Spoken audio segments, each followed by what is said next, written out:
വിശുദ്ധ ലൂക്കോസ് എഴുതിയ സുവിശേഷം 13-ാം അധ്യായത്തിന്റെ 11 മുതലുള്ള 10 മുതലുള്ള വാക്യമാണല്ലോ ദേവൻഗലനായി വായിച്ചു കേട്ട ഭാഗം. അതിന്റെ 12-ഉം 13-ഉം വാക്യം ഞാൻ വായിക്കാം.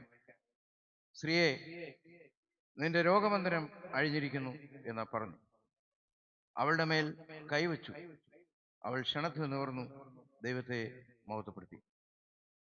സ്ത്രീയെ, നിന്റെ രോഗബന്ധനം അഴിഞ്ഞിരിക്കുന്നു എന്ന് പറഞ്ഞു. അവളുടെ മേൽ കൈവച്ചു.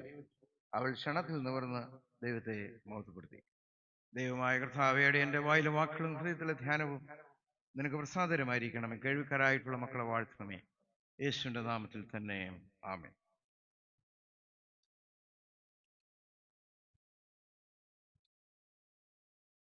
നോമ്പിന്റെ എത്രാം ഞായറാഴ്ച? നോമ്പിന്റെ 5-ാം ഞായറാഴ്ച അല്ലേ? കഴിഞ്ഞ 4 ഞായറാഴ്ചകളിൽ കർത്താവിൻ്റെ സൗഖ്യദായക ശുശ്രൂഷയുടെ വിവിധ മാനങ്ങളെക്കുറിച്ച് നമ്മൾ ചിന്തിക്കുകയും പഠിക്കുകയും ചെയ്തു. നോമ്പിന്റെ ആരംഭത്തിൽ കർത്താവ് ചെയ്ത അതിശയ പ്രവർത്തനം, അടയാളങ്ങളുടെ ആരംഭമായി ചെയ്ത കനാവിലെ കല്യാണത്തിന് പച്ചവെള്ളം വീഞ്ഞാക്കി, ആ ഭവനത്തിലെ അസ്വസ്ഥതകളുടെയും ആ ഭവനത്തിലെ ബഹുമാനം നഷ്ടപ്പെടുന്ന ജീവിത സാഹചര്യങ്ങളുടെയും ഒറ്റപ്പെടലിൻ്റെയും നടുവിൽ കർത്താവ് ഇടപെട്ടു. അവിടെ വേണ്ട സമാധാനം ലഭിച്ചു എന്നുള്ളത് നമ്മൾ പഠിച്ചു. 2-ാമത്തെ ഞായറാഴ്ച ഒരു കുഷ്ഠരോഗിയായ മനുഷ്യൻ, അവന് ശുദ്ധീകരണം പ്രാപിച്ചു, ദേവാലയത്തിൽ ആരാധനയ്ക്ക് യോഗ്യമായി തീർന്നു. 3-ാമത്തെ ഞായറാഴ്ച മർക്കോസ് സുവിശേഷം 2-ാം അധ്യായത്തിന്റെ 1 മുതൽ ഉള്ള വാക്യങ്ങളിൽ ഒരു പക്ഷവാതക്കാരനെ 4 ആൾ ചേർന്ന് കിടക്കയോടെ യേശുവിൻ്റെ അടുക്കൽ ഇറക്കി വെച്ചു. 4 പേരുടെ വിശ്വാസം നിസ്സഹായനായ ആ പക്ഷവാതക്കാരന് സൗഖ്യവും സമാധാനവും ലഭിച്ചു. കഴിഞ്ഞ ഞായറാഴ്ച 4-ാം ഞായറാഴ്ച നമ്മൾ ചിന്തിച്ചത് കനാന്യ സ്ത്രീയുടെ മകൾക്ക് ഭൂതോദരവും കഠിനമായിരുന്നു. വിശ്വാസത്തോടെ യേശുവിൻ്റെ അടുത്തേക്ക് വന്ന് അവൾ യാചിക്കുകയാണ്. എൻ്റെ മകൾക്ക് ഭൂതോദരം കഠിനമായിരിക്കുന്നു, സൗഖ്യം തരണമേ എന്ന് ചോദിച്ചു.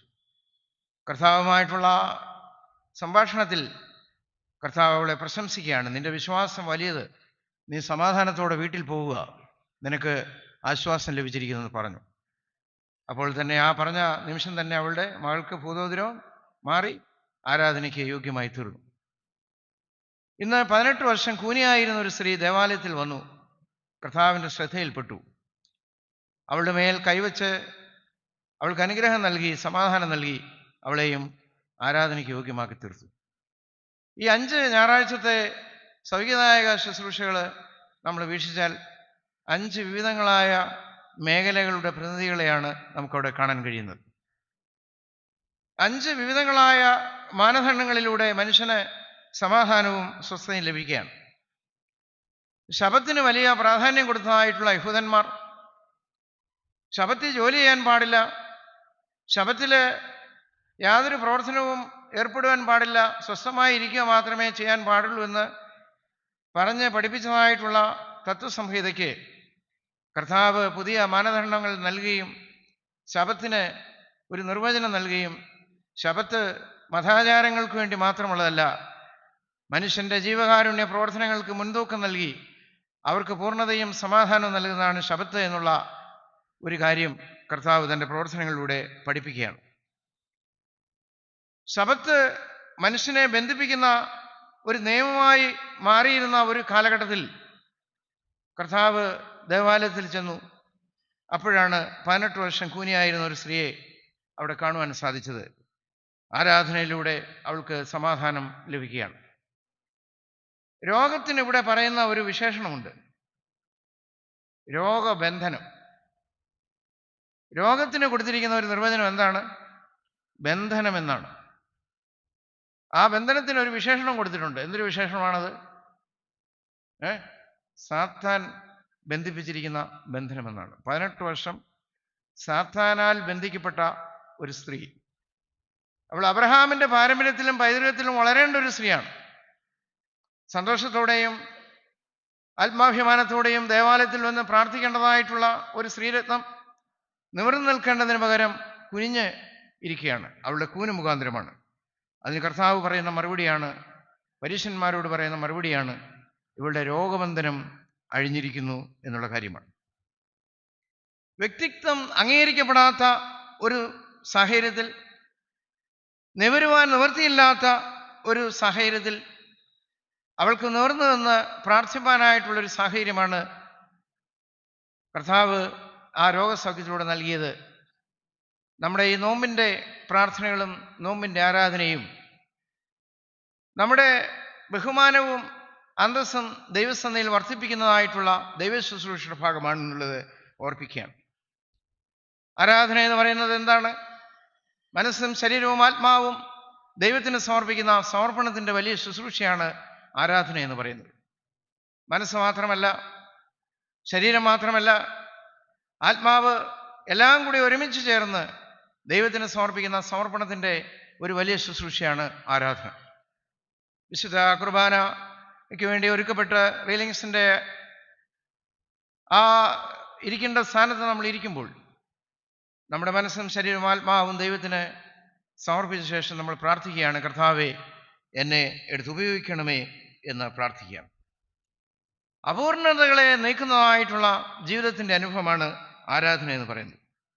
അതുമാത്രമല്ല, ആരാധന യഥാസ്ഥാനപ്പെടുത്തുന്ന ജീവിതത്തിൻ്റെ അനുഭവമാണ്. മനസ്സ് ചഞ്ചലിച്ചിരിക്കുന്നവരെ സമാധാനപ്പെടുത്തുന്ന ജീവിതത്തിൻ്റെ അനുഭവമാണ് ആരാധന. ഇന്ന് ഈ ദേവാലയത്തിൽ വന്നിരിക്കുന്ന നമ്മൾ ഓരോരുത്തരും പറയുകയാണ്, എനിക്ക് യാതൊരു കുഴപ്പവുമില്ല, എനിക്ക് യാതൊരു അസ്വസ്ഥതയുമില്ല എന്ന് പറഞ്ഞാൽ അതിനർത്ഥം നമ്മൾ ഈ ആരാധനയ്ക്ക് വരുവാൻ യോഗ്യരല്ല എന്നുള്ളതാണ് അതിനർത്ഥം. എൻ്റെ മനസ്സ് ചഞ്ചലിച്ചിരിക്കുകയാണ്, എനിക്ക് സാമ്പത്തിക വിഷയങ്ങളൊന്നുമില്ല, ഭൗതികമായ സാഹചര്യങ്ങളെല്ലാം ഉണ്ട്, എങ്കിലും എനിക്കല്പം എൻ്റെ ജീവിതത്തിൽ എന്തോ ഒരു ഇംപെർഫെക്ഷൻ എന്നെ ഭരിക്കുന്നുണ്ട്, അപൂർണതകൾ എന്നെ ഭരിക്കുന്നുണ്ട് എന്ന് ചിന്തിക്കുന്നുണ്ടെങ്കിൽ അങ്ങനെയുള്ളവർക്കാണ് ഈ ആരാധനയ്ക്ക് വരുവാനുള്ള ക്വാളിഫിക്കേഷൻ ലഭിക്കുന്നത്. അതുകൊണ്ടാണ് നമ്മൾ വിശുദ്ധ കുർബാനയുടെ പ്രധാനപ്പെട്ട ഒരു പ്രാർത്ഥനയുണ്ട്. ഈ വിശുദ്ധതകൾ വിശുദ്ധിയും വെടിപ്പുമുള്ളവർക്ക് മാത്രം നൽകപ്പെടുന്നു എന്ന് പറയുമ്പോൾ ജനങ്ങൾ ഏറ്റുപറയുന്ന ഒരു പ്രാർത്ഥനയുണ്ട്. എന്താണത്? ഏകപിതാവ് പരിശുദ്ധനാകുന്നു, ഏകപുത്രൻ പരിശുദ്ധനാകുന്നു, ഏകറുഹായും പരിശുദ്ധനാകുന്നു. അയ്യോ, അവിടുന്ന് ഈ 3 പേര് മാത്രമേ പരിശുദ്ധനുള്ളല്ലോ, അതുകൊണ്ട് എനിക്കിവിടെ തരണമേ, ഞാനും പൂർണ്ണതയിൽ ജീവിപ്പാൻ ആഗ്രഹിക്കുന്നു, മനുഷ്യകൃമിയായ എനിക്ക് ഇത് തരണമേ എന്ന് നമ്മൾ വിളിച്ചു പറയുകയാണ്. അതുകൊണ്ട് അപൂർണതയുടെ ഘടനകളുണ്ട് എന്ന് ഞാനും നിങ്ങളും ചിന്തിക്കുമ്പോഴാണ് ആരാധനയിലേക്ക് വരുവാനുള്ള പ്രേരണ നമുക്ക് ലഭിക്കുന്നത്.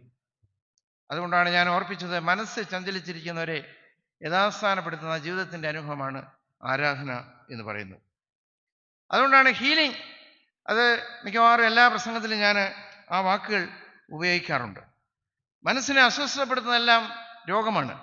അങ്ങനെയുള്ള രോഗത്തിൻ്റെ അവസ്ഥയിൽ നിന്ന് നമ്മളെ വിമോചിപ്പിക്കുന്ന ജീവിതത്തിൻ്റെ അനുഭവമാണ്. കർത്താവ് അവൾക്ക് സൗഖ്യം നൽകിയപ്പോൾ, അവളുടെ മേൽ കൈവച്ച് അവളുടെ രോഗബന്ധനം അഴിച്ച് അവൾക്ക് സൗഖ്യം നൽകിയപ്പോൾ, കപടഭക്തിക്കാരായ പരീശന്മാർ യേശുവിനോട് ആ പരീക്ഷ ചിന്തയിൽ സംസാരിക്കുന്നു. അവരുടെ മനോവികാരം അറിഞ്ഞ് കർത്താവ് പറയുകയാണ്, കപടഭക്തിക്കാരെ എന്നുള്ള വാക്ക് അവിടെ ഉപയോഗിക്കുകയാണ്. മതത്തിൻ്റെ മുഖം മൂടികളെ പൊളിച്ചെഴുതുവാനായിട്ടുള്ള ആഹ്വാനമാണ് ആരാധന, ശബത്ത് എന്നുള്ളത് കർത്താവ് അവിടെ പഠിപ്പിക്കുകയാണ്. രണ്ടാമത് നമുക്ക് ഈ ഭാഗത്ത് കാണുവാൻ കഴിയുന്നത് വിശ്വാസത്തോടെയുള്ള ഒരു ആരാധനയുടെ അനുഭവമാണ്. വിശ്വാസത്തോടെ ആരാധിക്കുന്നവർക്ക് മാത്രമേ ആരാധന പൂർണ്ണതയിലേക്ക് നടത്തുവാനുള്ള അഭിവാഞ്ചം ലഭിക്കുകയുള്ളൂ. വിശ്വാസിയുടെ കടമയാണ്, ഉത്തരവാദിത്വമാണ് ശബത്തിന് പുതിയ മാനം കണ്ടെത്തുകയാണ്. മതകർമ്മങ്ങൾ, കർമാദികൾ എന്നതിനേക്കാൾ മനുഷ്യനാണ് പ്രധാനം. മതകർമ്മങ്ങൾ, കർമാദികൾ എന്നതിനേക്കാൾ മനുഷ്യനാണ് പ്രധാനമെന്ന് യേശു ഇവിടെ പഠിപ്പിക്കുകയാണ്. കപടഭക്തിയിൽ നിന്നുള്ള മോചനമാണ്. അധികാരത്തിൻ്റെയും ശക്തിയുടെയും വിജയമല്ല, കരുണയുടെയും മോചനത്തിൻ്റെയും വിജയമാണ് ശബത്ത് എന്നുള്ളത് കർത്താവ് പഠിപ്പിക്കുകയാണ്. അതുകൊണ്ടാണ് ഞാൻ രണ്ടാമത് ഓർപ്പിച്ചത്, വിശ്വാസത്തോടെയുള്ള ആരാധനയുടെ ഭാഗമായി നമ്മൾ മാറണം. പള്ളിയിൽ വരുന്ന എല്ലാവർക്കും അനുഗ്രഹം ലഭിക്കുകയില്ല. കാരണം എന്താണെന്ന് ചോദിച്ചാൽ, അത് പല കാര്യങ്ങൾക്ക് വേണ്ടി ദേവാലയത്തിൽ വരുന്നവരുണ്ട്. എന്നാൽ വിശ്വാസത്തോടെ വരുന്നവർക്കാണ് സമാധാനം ലഭിക്കുന്നത്. കൂനിയായ സ്ത്രീ ദേവാലയത്തിൽ വന്നപ്പോൾ അവൾ വിശ്വാസത്തോടെ വന്നു, അവൾക്ക് സമാധാനം ലഭിച്ചു. ആ കൂടിയിരുന്ന നൂറുകണക്കിന് ആളുകൾക്ക്, അടുത്തിരുന്ന ആളുകൾക്ക് ലഭിക്കാത്ത സമാധാനം കൂനിയായ സ്ത്രീക്ക് ലഭിച്ചു. കാരണം എന്താണ്? അവൾ രോഗബന്ധനത്തോടുകൂടി നിവർന്നു നിൽക്കുവാൻ നിവൃത്തിയില്ലാതെ, ആളുകളുടെ മുന്നിൽ ബഹുമാനം നഷ്ടപ്പെട്ട്, അസ്വസ്ഥമായി ഒറ്റപ്പെട്ട ജീവിത സാഹചര്യങ്ങളിൽ നിലവിളിച്ച് പ്രാർത്ഥനയോടെ അവളുടെ ഉള്ളിൽ വിങ്ങലുകളോടെ ദേവാലയത്തിൽ വന്നിരുന്നു. യേശു അത് കണ്ടു. മോടിയായ വസ്ത്രം ധരിച്ചവരെ കർത്താവ് കണ്ടില്ല. പിന്നെയോ അവളുടെ ഉള്ളിലെ വേദനകളെ കർത്താവ് കണ്ടു. കൂനിയായ സ്ത്രീയുടെ ഉള്ളിലെ വേദനകളെയും വിഷമങ്ങളെയും നിരാശയെയും കണ്ടു. അതുകൊണ്ടാണ് കർത്താവ് പറയുന്നത്, 18 വർഷം സാത്താനാൽ ബന്ധിക്കപ്പെട്ട രോഗബന്ധനങ്ങളിലായിരുന്ന ഈ സ്ത്രീയെ ഈ രോഗബന്ധനങ്ങളിൽ നിന്ന് അഴിച്ചുവിടേണ്ടതല്ലയോ എന്ന് കർത്താവ് ചോദിക്കുകയാണ്. വേദനയിലും നിരാശയിലും വിശ്വാസത്തോടെ പ്രാർത്ഥിക്കുന്ന ജനവിഭാഗത്തിൻ്റെ പ്രതിനിധിയാണ് 18 വർഷം കൂനിയായിരുന്ന ഈ സ്ത്രീ രത്നം എന്നുള്ളത് നമ്മൾ ഓർപ്പിക്കുകയാണ്. മൂന്നാമത് പറയാനായിട്ട് ആഗ്രഹിക്കുന്നത്, ശങ്ക കൂടാതെ ദൈവസന്നിധിയിൽ പ്രാർത്ഥിക്കുന്ന ആളുകളുടെ ഒരു പ്രതിനിധിയാണ് കൂനിയായ സ്ത്രീ. കൂനിയായ സ്ത്രീക്ക് ശങ്ക കൂടാതെ നിവരുവാൻ കഴിഞ്ഞ ദൈവിക ആരാധന മറ്റുള്ളവരുടെ മുമ്പിൽ ഒരു സാക്ഷ്യമായി അവൾ തീരുകയാണ്. വിശുദ്ധ കുർബാന ഒരു വിലയേറിയ ഒരു സാക്ഷ്യമാണ്. വീണ്ടെടുപ്പിൻ്റെ അവകാശികളെന്ന ഒരു വിലയേറിയ ഒരു സാക്ഷ്യമാണ് നമുക്ക് ലഭിക്കുന്നത്. തിന്മ ശക്തികളിന്മേലുള്ള ക്രിസ്തുവിൻ്റെ വിജയമാണ് ഇവിടെ നമ്മൾ ദർശിപ്പാൻ കഴിയുന്നത്. യഹൂദന് ശബത്ത് ഒരു വിശ്രമമാണ്. യേശുവിന് ശബത്ത് എന്ന് പറയുന്നത് വിടുതലിൻ്റെ ആഘോഷമാണ്. യഹൂദന് ശബത്ത് ഒരു മതാചാരമാണ്. എന്നാൽ ശബത്ത് എന്ന് പറയുന്നത് ഒരു വിടുതലിൻ്റെ ഒരാഘോഷമാണ്. ഈ ഞായറാഴ്ച എന്ന് പറയുന്നത് ഒരു വിടുതലിൻ്റെ സെലിബ്രേഷനാണ്. പാപത്തിൽ നിന്നും മരണത്തിൽ നിന്നും കർത്താവിൻ്റെ ക്രൂശ് മരണ മുഖാന്തരം നമ്മൾ വിടുവിക്കപ്പെട്ടതായിട്ടുള്ള ഒരു സെലിബ്രേഷനാണ്. It is a celebration of deliverance. It is a celebration of deliverance and salvation. അതുകൊണ്ട് വിടുതലിൻ്റെയും വിജയത്തിൻ്റെയും ആഘോഷമാണ് ക്രിസ്ത്യാനിക്ക് ഞായറാഴ്ച എന്ന് പറയുന്നത്. കൂനിയായ സ്ത്രീക്ക് ശബത്ത് മതാചാരങ്ങളുടെ അടയ്ക്കപ്പെട്ടതായിട്ടുള്ളൊരു മതകർമ്മമായി ആളുകൾ കരുതിയപ്പോൾ യേശു അവളെ വിടുവിച്ച് അവൾക്ക് വേണ്ട സമാധാനം നൽകുകയാണ്. വിടുതലിൻ്റെ ആഘോഷമായി കൂനിയായ സ്ത്രീക്ക് ആരാധന മാറി. ഈ എളമ്പൽ പള്ളിയിൽ പ്രാർത്ഥനയ്ക്കിരിക്കുന്ന ദൈവജനമേ, എനിക്കും നിങ്ങൾക്കും ഈ ആരാധന ഒരു വിടുതലിൻ്റെ സെലിബ്രേഷനായി മാറുവാൻ നമുക്ക് സാധിക്കണം. കൂനിയായ സ്ത്രീയെ അബ്രഹാമിൻ്റെ മകളായി കാണാൻ കഴിയാത്ത ദേവാലയങ്ങൾ, പുണ്യസ്ഥലങ്ങൾ, ബന്ധനങ്ങളുടെ നിലവിളിയിൽ അസ്വസ്ഥമാകുന്ന ഇടങ്ങൾ, കൂനിയായ സ്ത്രീയെ അബ്രഹാമിൻ്റെ മകളായി കാണാൻ കഴിയാത്ത ദേവാലയങ്ങൾ, പുണ്യസ്ഥലങ്ങൾ, ബന്ധനങ്ങളുടെ നിലവിളിയിൽ അസ്വസ്ഥമാകുന്ന ഇടങ്ങൾ, അതിൻ്റെയൊക്കെ മൂലകാരണങ്ങളായിട്ട് ഞാൻ നിങ്ങളും പലപ്പോഴും മാറിയിരിക്കുകയാണ്. 18 വർഷത്തെ രോഗം യേശുവിനെ അസ്വസ്ഥമാക്കി. ദേവാലയത്തെയും ആ സ്ത്രീയെയും വിടുവിക്കപ്പെടുന്നതായിട്ടുള്ള ജീവിതത്തിൻ്റെ അനുഭവത്തിലേക്ക് പ്രവേശിക്കുകയാണ്. കാണാമറയത്ത് നിന്നും കൺവട്ടത്തിലേക്ക് 18 വർഷം കൂനിയായിരുന്ന സ്ത്രീ മാറി. തല കുനിക്കപ്പെട്ടവൾ തല ഉയർത്തുകയാണ്. ഇവിടെ കാണാമറയത്തിരിക്കുന്ന ധാരാളം ആളുകൾ കണ്ടേക്കാം. ആൾക്കൂട്ടത്തിൽ തനിയെ ജീവിക്കുന്ന ആളുകളുണ്ട്. അങ്ങനെയുള്ളവർ കൺവട്ടത്തിലേക്ക് പ്രവേശിക്കുന്നതായിട്ടുള്ള അനുഭവമാണ് ഈ നോമ്പുകാലത്തെ ആരാധന. തല കുനിക്കപ്പെട്ടവൾ തല ഉയർത്തുകയാണ്.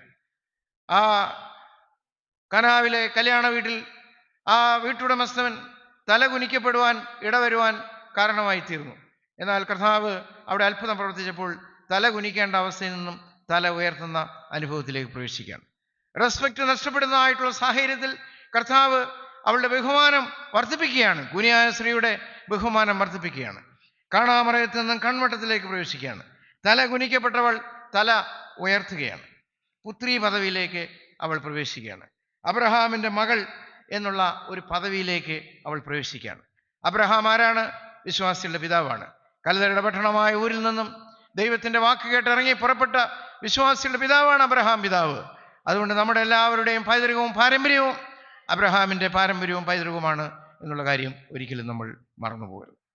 കാണാമറയത്ത് നിന്നും കൺവട്ടത്തിലേക്ക് പ്രവേശിക്കുകയാണ്. തല കുനിക്കപ്പെട്ടവൾ തല ഉയർത്തുകയാണ്. പുത്രിയുടെ പദവിയിലേക്ക് അബ്രഹാമിൻ്റെ പൈതൃകവും പാരമ്പര്യത്തിലേക്കും പ്രവേശിക്കുകയാണ്. വിശ്വാസത്തോടെ ആരാധിച്ചതായിട്ടുള്ളൊരു ശ്രീരത്നം ദേവാലയത്തിൽ വന്ന് ഒറ്റപ്പെട്ടതായിട്ടുള്ള വിങ്ങലുകളുടെ അനുഭവത്തിൽ ജീവിച്ചപ്പോൾ അവൾക്ക് വേണ്ട സമാധാനവും ദൈവിക ദർശനവും യേശു നൽകുകയാണ്. ഈ പ്രാർത്ഥനയിൽ ഒരുങ്ങി വന്ന് സംബന്ധിച്ച പ്രിയപ്പെട്ടവരെ, ഈ വിശുദ്ധ കുർബാനയിൽ സംബന്ധിക്കുന്ന പ്രിയപ്പെട്ടവരെ, എൻ്റെ നിങ്ങളുടെയും ജീവിതത്തിൽ ഒരു അഭിമാനത്തിൻ്റെ നിമിഷമായി ആരാധന മാറണം. തലകുനിക്കുന്നതായിട്ടുള്ള അനുഭവത്തിൽ നിന്ന് തല ഉയർത്തുന്ന ജീവിതാനുഭവങ്ങളിലേക്ക് പ്രവേശിപ്പാൻ നമുക്ക് സാധിക്കണം. വിശ്വാസത്തോടെ പ്രാർത്ഥനയോടെ ആയിരിക്കുന്ന ആ ദൈവജനത്തെ ഉയരത്തിൽ നിന്ന് കാണുന്നവനായ ഒരു ദൈവം നമ്മുടെ കൂടെ ഉണ്ട് എന്നുള്ളത് നാം ഓർക്കണം. മനുഷ്യൻ പുറമേ ഉള്ളത് കാണുമ്പോൾ എൻ്റെ ദൈവമോ നമ്മുടെ അകമയെ പരിശോധിക്കുകയാണ്. നമ്മുടെ രോഗങ്ങളെയും നിരാശയെയും നമ്മുടെ പ്രശ്നങ്ങളെയും നമ്മുടെ നൊമ്പരങ്ങളെയും നമ്മുടെ വിങ്ങലുകളെയും കാണുന്നവനായ ഒരു യേശു കർത്താവുണ്ട്. അതാണ് ഈ കുനിയായ സ്ത്രീയുടെ പാഠം ഇന്ന് നമ്മളെ പഠിപ്പിക്കുന്നത്. അതുകൊണ്ട് നമ്മുടെ ആരാധനയിലേക്ക് പ്രവേശിക്കുമ്പോൾ കർത്താവെ, ശബത്ത് നാളിൻ്റെ ഒരനുഭവമല്ല, ജീവിതത്തിൽ ജീവകാരുണ്യത്തിൻ്റെ അനുഭവത്തിലേക്ക് പ്രവേശിപ്പാൻ, ആരാധനയുടെ സന്തോഷത്തിലേക്ക് പ്രവേശിപ്പാൻ എന്നെ ഞാൻ ഇതാ സമർപ്പിക്കുന്നു, എന്നെ ഞാൻ ഇതാ ഒരുക്കുന്നു, അതിന് എന്നെ വിധേയമാക്കണമേ എന്ന് നമുക്ക് പ്രാർത്ഥിക്കാം. നമ്മുടെ മനസ്സും ശരീരവും ആത്മാവും അതിന് വിധേയപ്പെടുത്തുവാൻ ഇടവരുമ്പോൾ രഹസ്യത്തിൽ കാണുന്ന ഒരു പിതാവ് നമ്മളെ കണ്ട് നമ്മളെ യഥാസ്ഥാനപ്പെടുത്തുന്നു എന്നുള്ളത് ഓർക്കണം. ആരാധന യഥാസ്ഥാനപ്പെടുത്തുന്നതാണ്. മനസ്സ് ചഞ്ചലിച്ചിരിക്കുന്നവരെ സമാധാനപ്പെടുത്തുന്ന ജീവിതാനുഭവമാണ് ആരാധന. അതിന് നമുക്കൊരുങ്ങുകയും വിധേയപ്പെടുകയും ചെയ്യാം. ദൈവത്തിൻ്റെ പരിശുദ്ധാത്മാവ് നമ്മളെ സഹായിക്കുമാറാകട്ടെ. ആമീൻ.